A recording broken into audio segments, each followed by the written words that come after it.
Hello and welcome to Power Play for this Monday, December 13th. I'm Joyce Napier. Evan Solomon is away. Today, a historic settlement. We reflect on 30 years of failure and discrimination towards Indigenous children in the child welfare system, denials of service. This is 30 years of the cost of failure.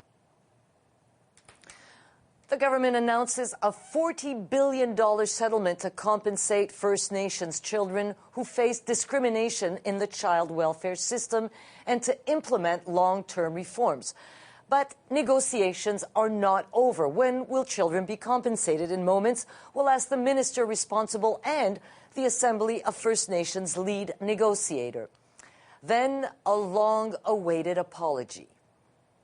Countless lives have been harmed because of inaction and systemic failure. The Canadian Armed Forces and federal government offer a public apology to current and former military members who are victims of military sexual misconduct. How will the government work now to protect all current and future troops? We'll ask the defense minister. Plus, managing inflation. Maintaining a stable environment for the prices Canadians pay is the paramount objective for Canada's monetary policy. The government holds the Bank of Canada's mandate to a target of 2% inflation. But with Canadians facing inflation 3 times higher than that target, what can they do with tomorrow's economic update to ease the pressure on your pocketbook? Finance MPs will debate. This is Power Play. Let's get to the players.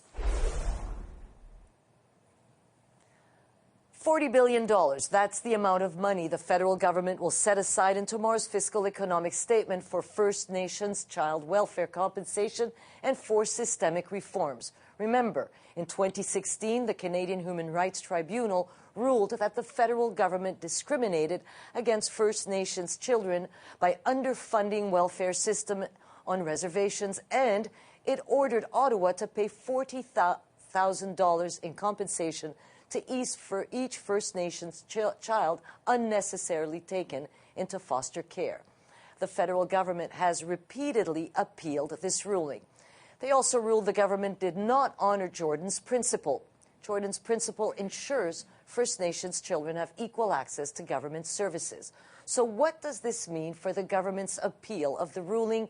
Does this spending signal the end of the government's 14-year-long battle over the welfare of First Nation children? Let's bring in Indigenous Services Minister Patty Hajdu to find out more. Welcome, Minister. Good to see you. Welcome to Power Play. What does this mean for the federal government's appeal of the federal court ruling requiring Ottawa to compensate those First Nations children? The government did appeal the ruling several times, but recently litigation was put on pause for 2 months in an effort to settle the matter out of court. Does this funding mean a settlement has actually been reached? Well, thank you very much, Joyce, and it's nice to be with you today. And listen, as you know, just a couple months ago, in fact, the appeal was put in abeyance, meaning put aside until to give all parties a chance to sit down at the table and to negotiate not just the reparation for the harms that have been done to Indigenous children and their families, but also a plan to move forward so that this systemic discrimination that my colleague Minister Miller talked about can come to an end.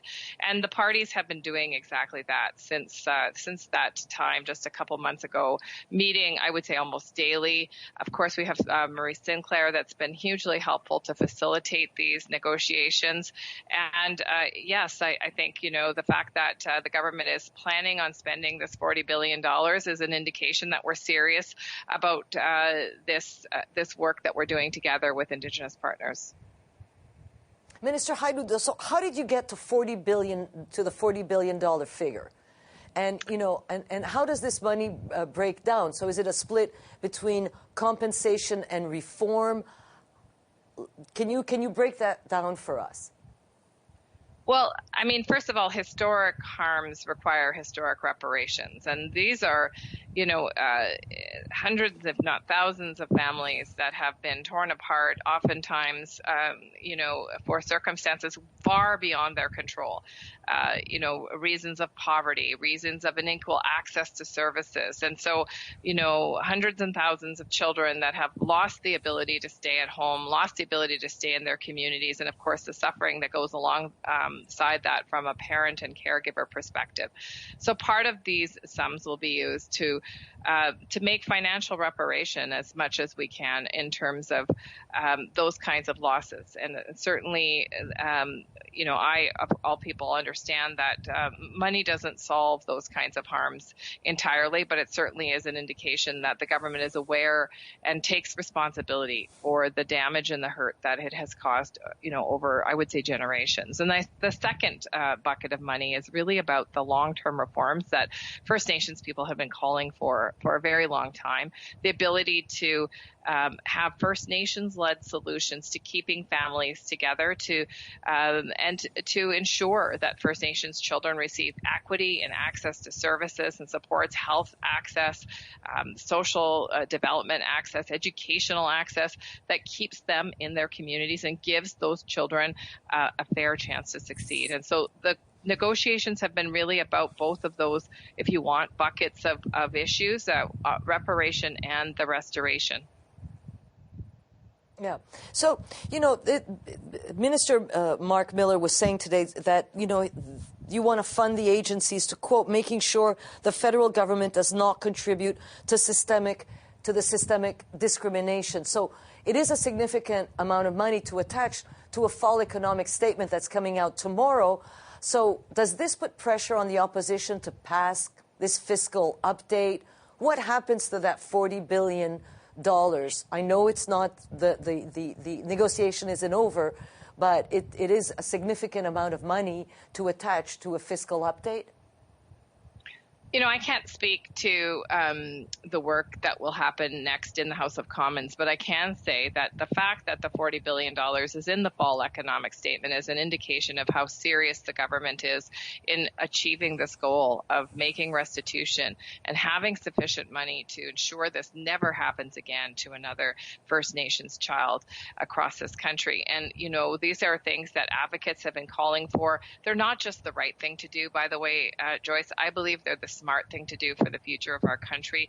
We know that Canada needs every young person to be able to reach their full potential. We have, as you know, looming challenges on the horizon, whether it's challenges of climate change, labor shortages, and aging population. So this is about investing in every young First Nations person to reach that full potential and removing those barriers. And I understand, and repairing, historic, wrongs. But if negotiations are still ongoing, I don't have a lot of time, but how hopeful are you that a deal can be reached before the end of this year? And does it have to be at the end of this year?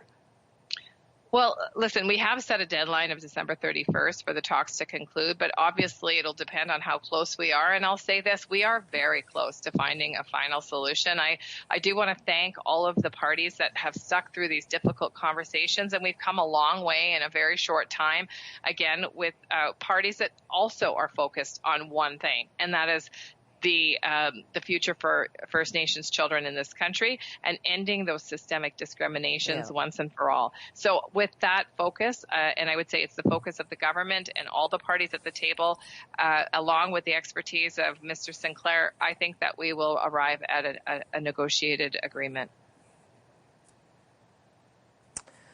Well, 14 years of court battle, negotiated agreement before the end of the year. Indigenous Services Minister Patty Hajdu, thanks for taking the time to talk to us.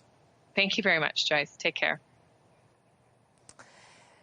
So you just heard from the government. Now let's hear from Chief Cindy Woodhouse. She's the Assembly of First Nations Manitoba Regional Chief and the AFN's lead negotiator for the settlement process. Hello, Chief Woodhouse. Welcome to Power Play. Thank you for being there. So you heard what the minister just said. You heard about the $40 billion. I mean, you're sitting at the table. Is this the end of the 14-year legal battle? I think we have a long way to still go. And I want to thank the minister for her words and for her commitment to trying to end all of this and to try to work towards moving forward together. And I think that we have a long way to go. Our communities have a long way to they're working really hard to repair some of the harms that have been done through the child welfare system. And the $40 billion commitment from Canada, I'm hopeful for it. I'm hopeful for our kids because we have to pass that this is gonna help. One is compensation for our First Nations kids and young people who went through the system and who suffered through the system and who were moved from home to home and were away from from our languages and from our culture and their families and our communities. That's so important, and many of them didn't get that, and they didn't get that chance to know who they were as a First Nation person, and a lot of them that I talked to, they don't feel like they fit into Canadian society, but they may feel very disconnected from our First Nations as well. So there's two paths to this, this $40 billion commitment. One's, of course, on compensation, but the second prong to that is long-term reform. And long-term reform requires all of us and Canadians. We all need to work together to change change the course. And to that end, Chief Woodhouse, negotiations with the government are still ongoing. Do you think the government is negotiating in good faith? And, is there a chance that you will not reach a settlement? The Assembly of First Nations, we're going to keep working really hard. We're going to work hard with everybody, with the government, with our partners, with other people at the table, with Canadians. We want to work with everybody to make sure that we're working to get the best results for our kids and for all of the children that have been affected by this tragedy and this ongoing tragedy that needs to stop. And so let me ask you, Chief Woodhouse, what is the most pressing reform you want the government to put in place? I know you just spoke of this systemic failure for First Nations children. The most important reform, what would that be? Well, I mean, to me, it would be to, let the First Nations decide on how they want to move forward, and people need to quit meddling in on child welfare reform and taking children from our communities without our input. And I think that, First Nations need to be in the driver's seat and let us be in the driver's seat. We know our communities, we know our people, we know our families.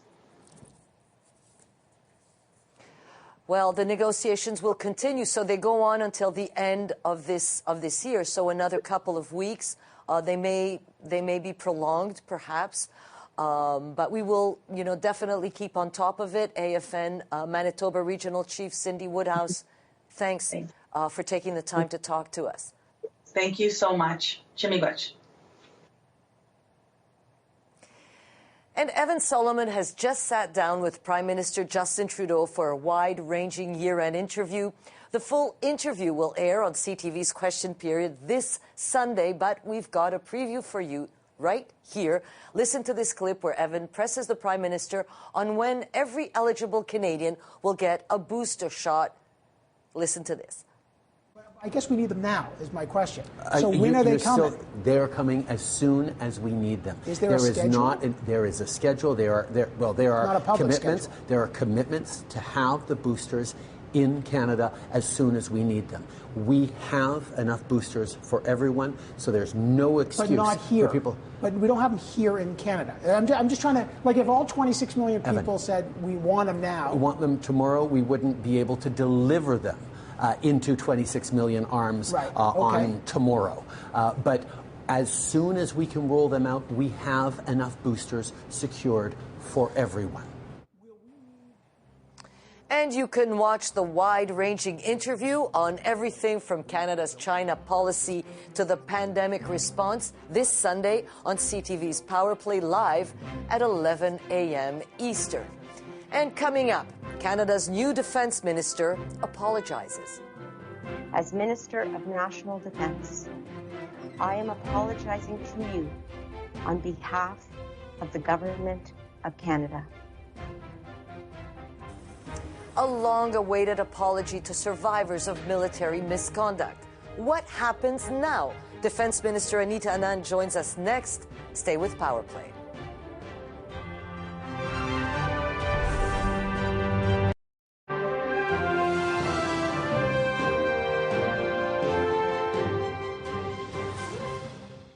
Acknowledge the pain and trauma that so many have endured, because the very institution charged with protecting and defending our country has not always protected and defended its own members.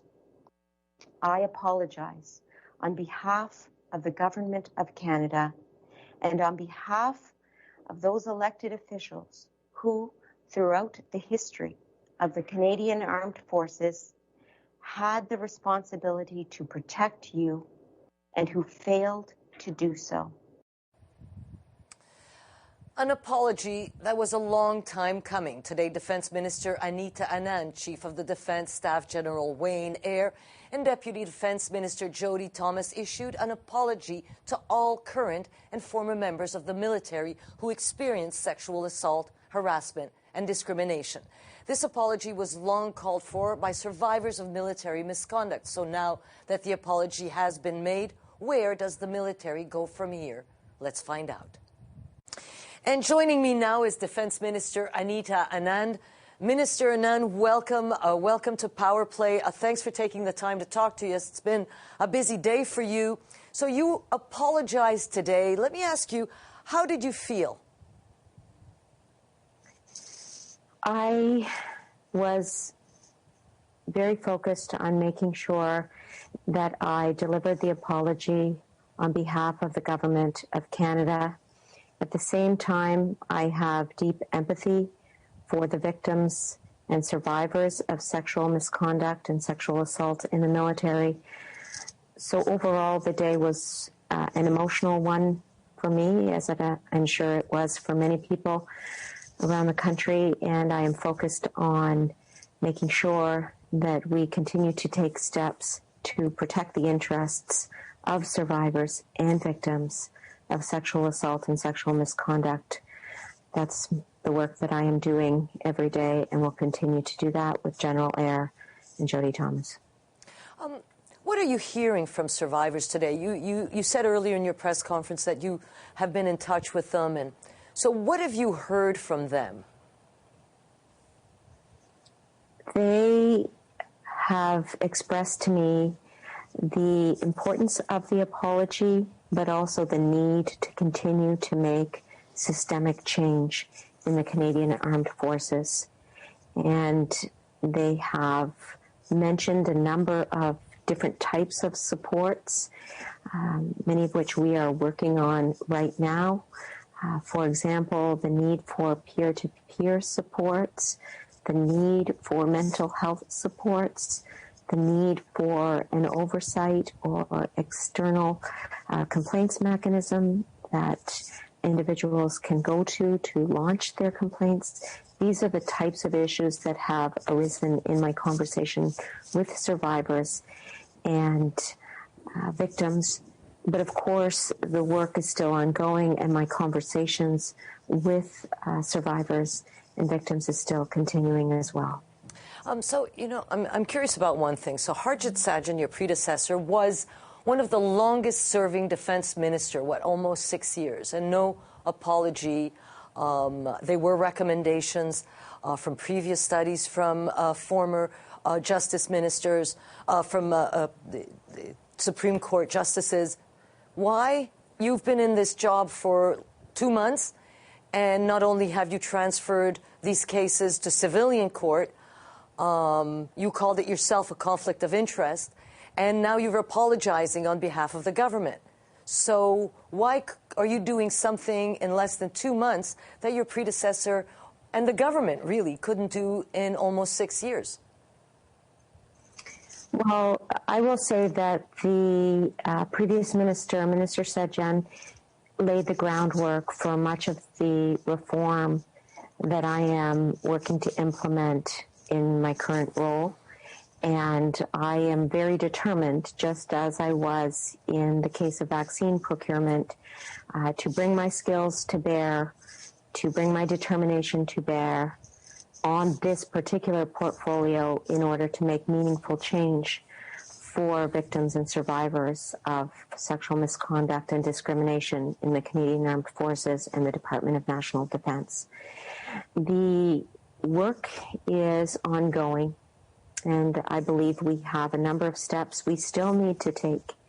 But one thing is certain, that we need to have a Canadian Armed Forces where everyone feels safe and protected and respected. Why? Because it is the right thing to do. Why else? Because these individuals put on a uniform to serve our country every day, and we need to make sure that the institution of which they are a part serves and protects them just as they are serving and protecting us as Canadians. Whether in long-term care homes, deploying vaccines, rescuing people from forest fires and floods, the Canadian Armed Forces have had our backs, and we need to have theirs as well. But this has become now the whole issue about the Canadian Armed Forces. It's this scandal hanging over the Armed Forces' head, ruining the Canadian Armed Forces' reputation, a good reputation they had. There's a class action suit. We're talking about almost 20,000 people, $900 million on the table. So what will be your benchmark for success and for moving on? Because, typically you have an army to protect people, as you rightly said, not one that is mired in this kind of scandal. Well, Joyce, I have been traveling across the country and visiting bases. I was in Edmonton last week. I've been visiting at Shearwater and Borden as an example. And everywhere I go, I see the willingness and propensity for cultural change in the military to occur. And I believe that we are at a new moment in the history of the Canadian Armed Forces, one where there is a willingness to adopt measures to protect victims and survivors, one in which there is a recognition that discrimination will not be tolerated. And that is something that I am working on every day with General Wayne Eyre and Deputy Minister Jody Thomas to ensure that long-lasting reforms can be implemented. As one example, I accepted the interim recommendations of Madame Arbour to move the cases relating to sexual assault and sexual harassment from the Canadian Armed Forces military justice system to the civilian justice system. This is just one example of reforms that we are working on. Additional reforms, of course, being led by Jenny Carignan here in the Department of National Defence, involve peer-to-peer support systems and other mechanisms to ensure that those who are currently serving and those who have served have supports available. It's a multi-pronged and complex process, but I am very focused on making meaningful change in the short term. Defense Minister Anita Anand, thanks so much for joining us. Thank you, Joyce. That was one of the government voices who delivered the apology today. What does that mean to the survivors of military misconduct?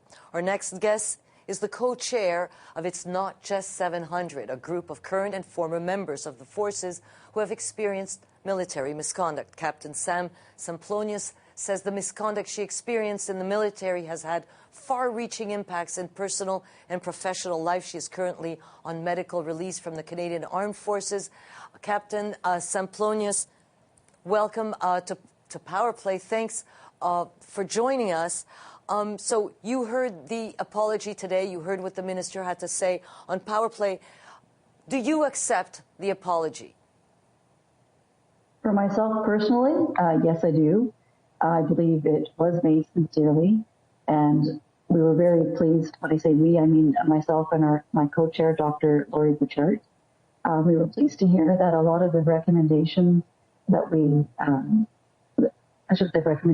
a lot of the points that we asked to be included, because they were things that we have heard from our own peer support group and ourselves personally, they were touched upon. Just the point of the extreme harm that's been done, not just to the persons impacted, but to their families, to their friends, to bystanders that didn't feel powerful enough to stand up for the people that they saw being harmed. All those things were covered. So you work with survivors, Captain. What do you want to see and what needs to be done moving forward?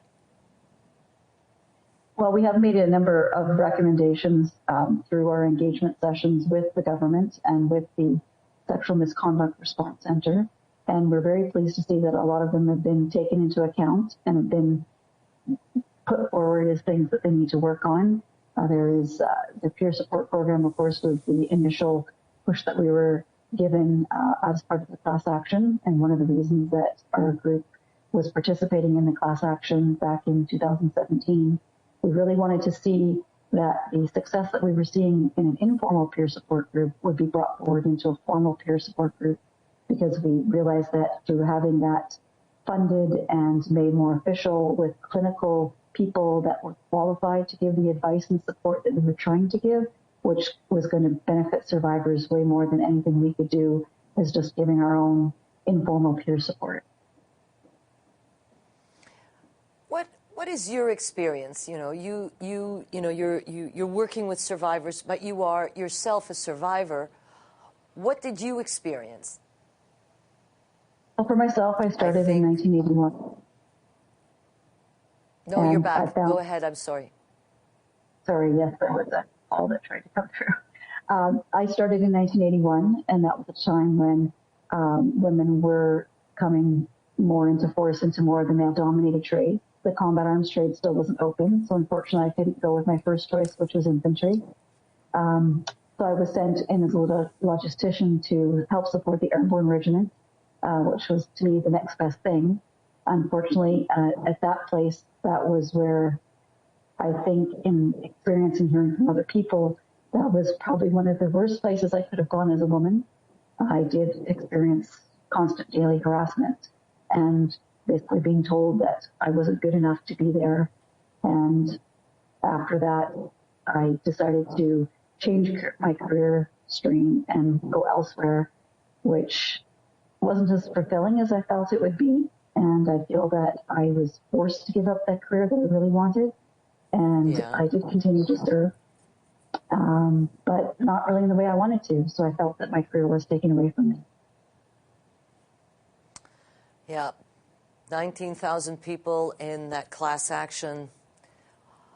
Terrible stories. Captain Sam Semplonius, thanks for joining us, and thanks for taking the time to talk to us. Thank you for inviting me. And coming up, the Bank of Canada gets the go-ahead to maintain its inflation mandate. While the central bank will keep its annual inflation target of 2%, is the bank's status quo good enough for Canadians dealing with record-high inflation right now? We'll bring in MPs to dig in next. Stay with us. We'll be right back.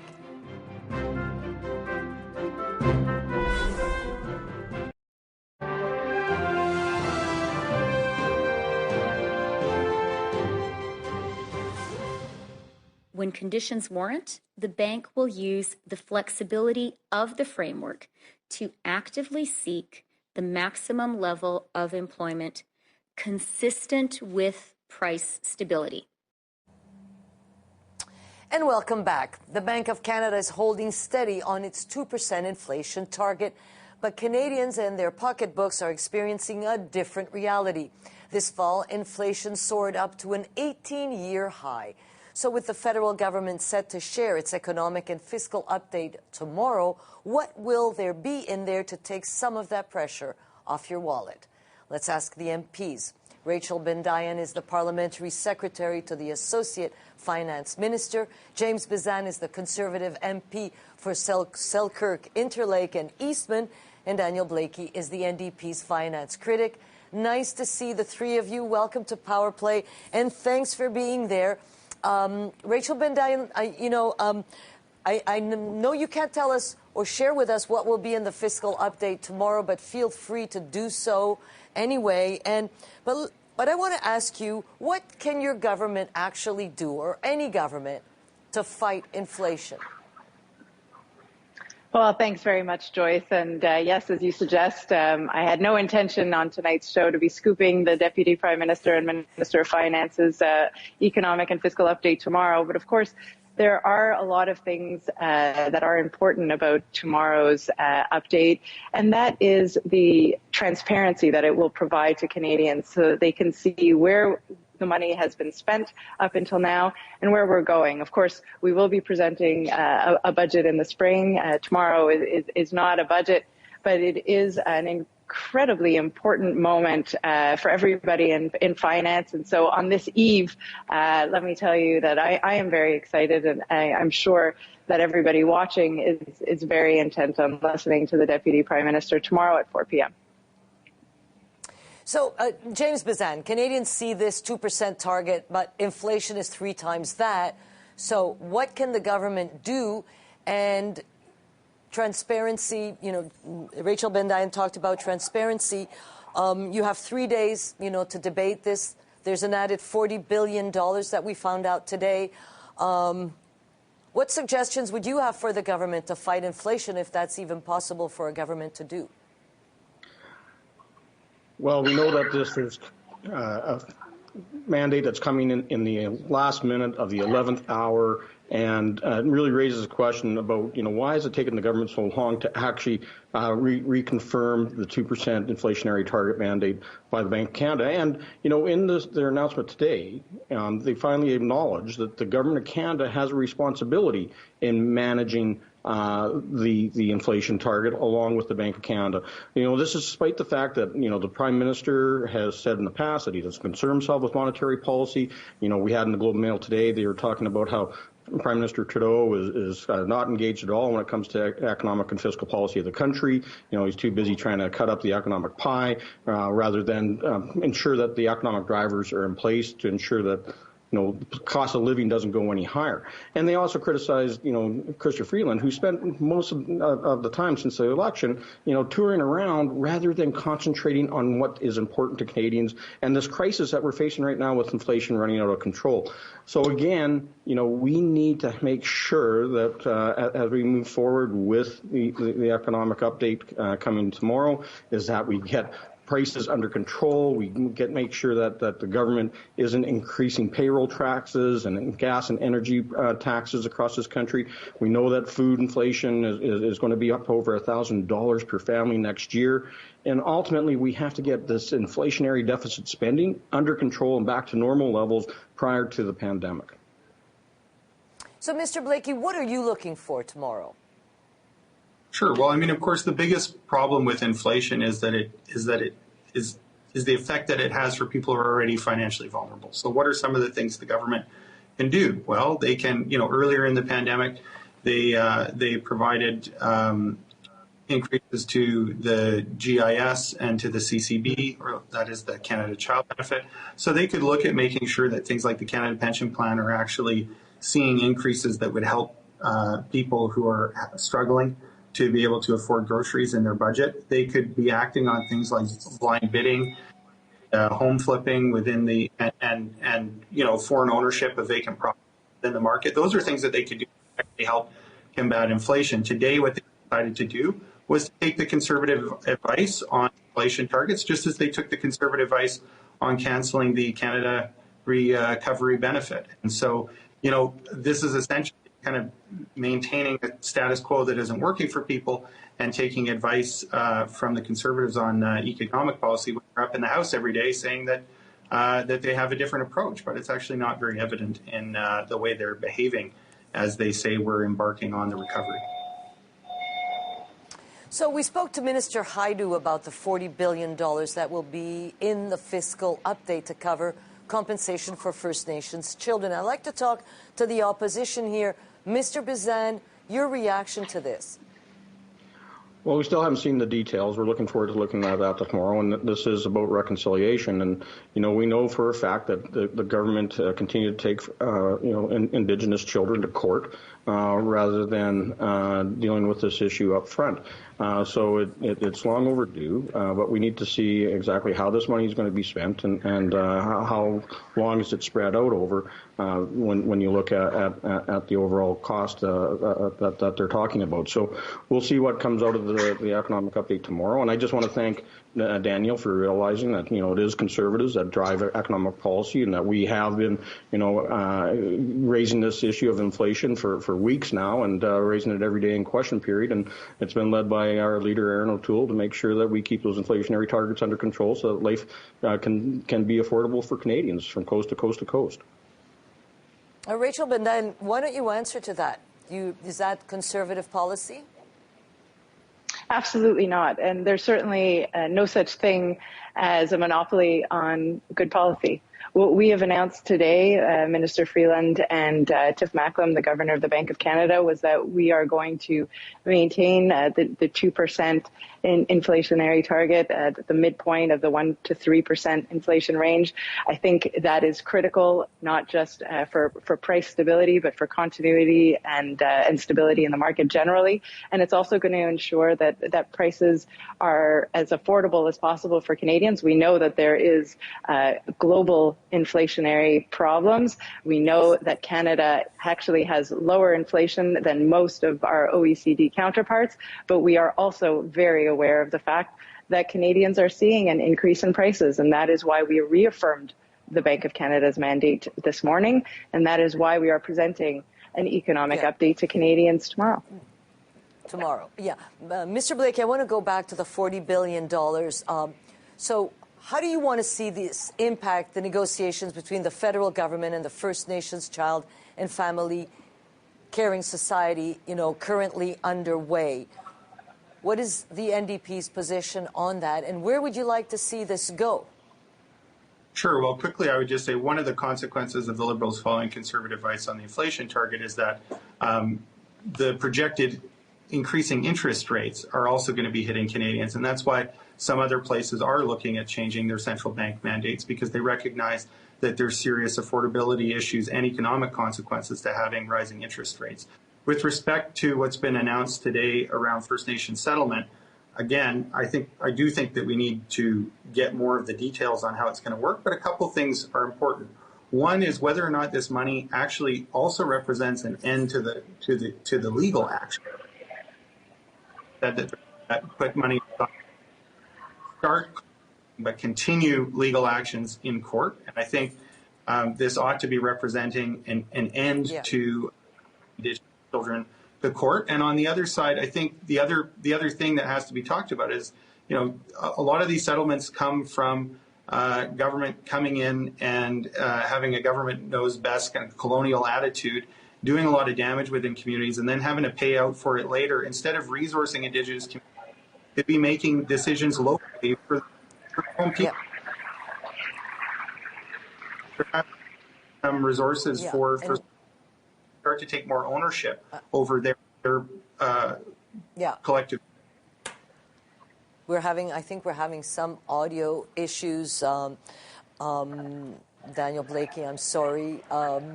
Rachel Bendayan, James Bizan, and Daniel Blakey, thank you so much. I think you'll probably be talking about this tomorrow after 4 o'clock when the minister tables it in the House of Commons. Thank you so much. Thank you. Thank you, Joyce. And we will have live coverage of the federal economic and fiscal update tomorrow, December 14th. Live coverage begins at 3:30 p.m. Eastern Time, right here on CTV News Channel and ctvnews.ca.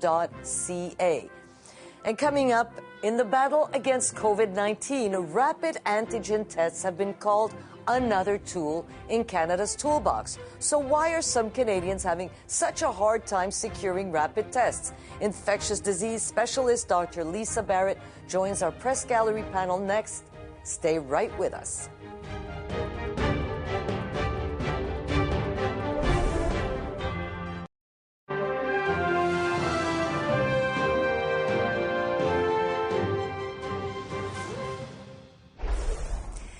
welcome back.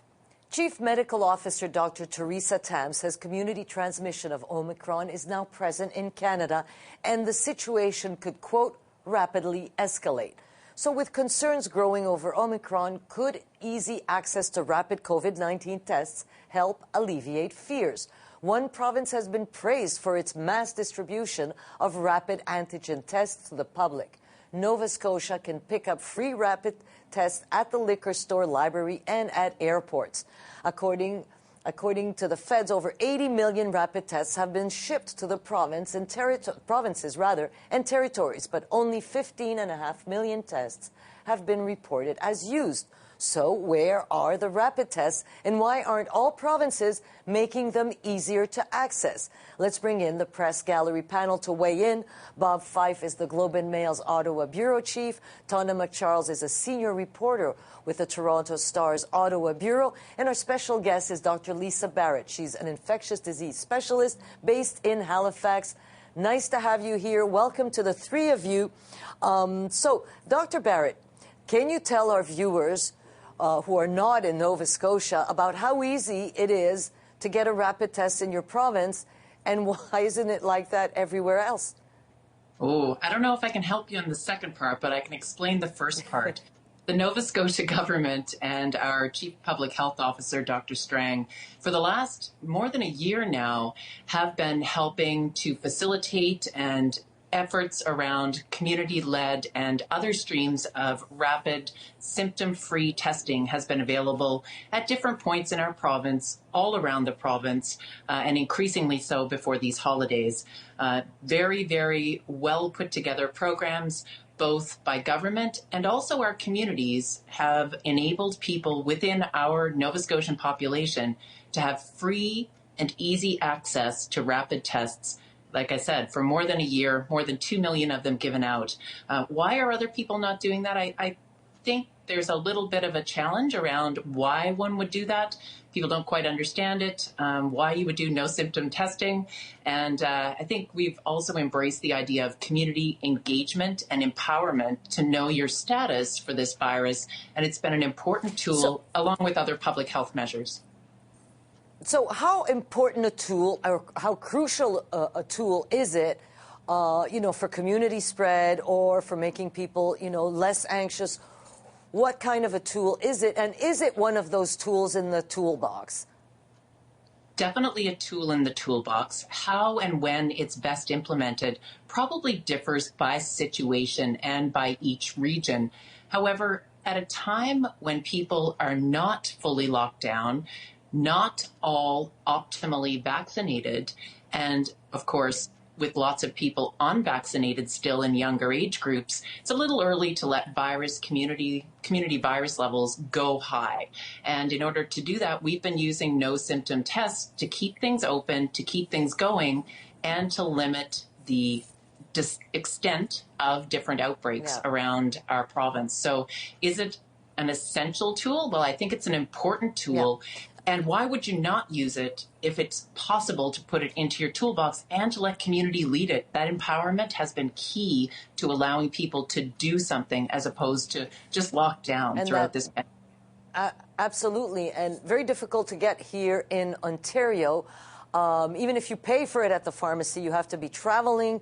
Anyway, it's complicated. Bob Fife, why is the rest of the country not following Nova Scotia's lead? Is it an indictment on our healthcare system that some Canadians have total access to it and others have never even seen one?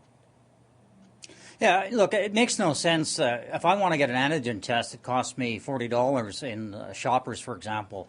And the government should be providing this free, particularly to people who have children in school. That would make a huge difference for them if they knew whether if their child came down with the sniffles or cough, they'd be able to know right away whether it was COVID or whether it's just a winter cold. And that would take a lot of stress out of the system and also make the school system a lot safer. It could be used in a whole range of things, including our own work environment. It makes no sense the government is not doing that. It's not that expensive. Well, Tonda, so the schools in Ontario are probably going to start doing that. That will happen. They will get them. But why not make them available If you go to a Shoppers, you have to be traveling. You have to always have an excuse, even if you're paying $40, $45 for these tests. So what is the problem in some of the provinces? Look, I can't speak for why the Ford government, for example, in Ontario, isn't more widely distributing these tests.